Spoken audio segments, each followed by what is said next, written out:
करते हैं, हम ख्याल करते हैं, तो हम हमारे अंदर भक्ति की थोड़ी मोड़ी भी यदि त्रुटि रहती है, उसको हम पूर्ण करना चाहते हैं।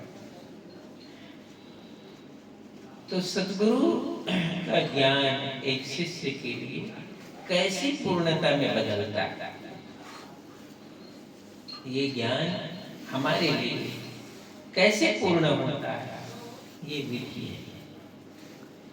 इसी विधि से चलना पड़ता है, इसी विधि से ज्ञान को ग्रहण करना पड़ता है, इसी विधि से सद्गुरु को हमें पान करना पड़ता है, उनके वचनों का, उनके उपदेशों का हम पान करते हैं।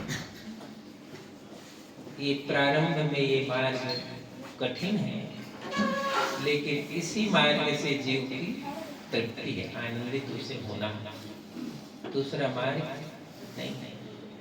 इसलिए ये सद्गुरु के चरणों में बैठने की भक्ति बिरले किसी को प्राप्त होता है, सबको प्राप्त नहीं होता है, क्योंकि ये मन है, इच्छाएं हैं, कामनाएं हमें पूरी दुनिया में घुमाता है, पूरी दुनिया में वो घुमाए,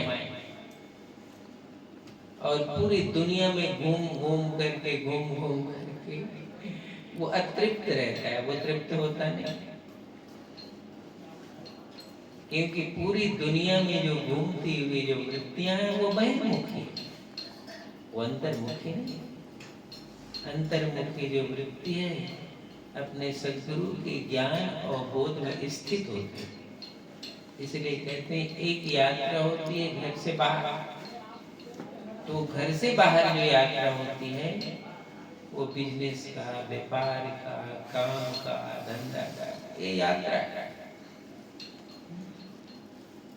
लेकिन हर यात्रा करने वाले को ये पता है कि मैं घर से बाहर हूं। हर काम करने वाले को पता है मैं घर से बाहर हूं,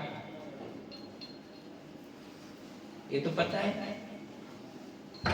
ऐसा ही जब ये वृत्ति को पता चलता है कि मैं अभी घर से बाहर, तो उसमें उस वृत्ति में घर वापस जाने का विरह जगता है, इसी को भक्ति कहते हैं।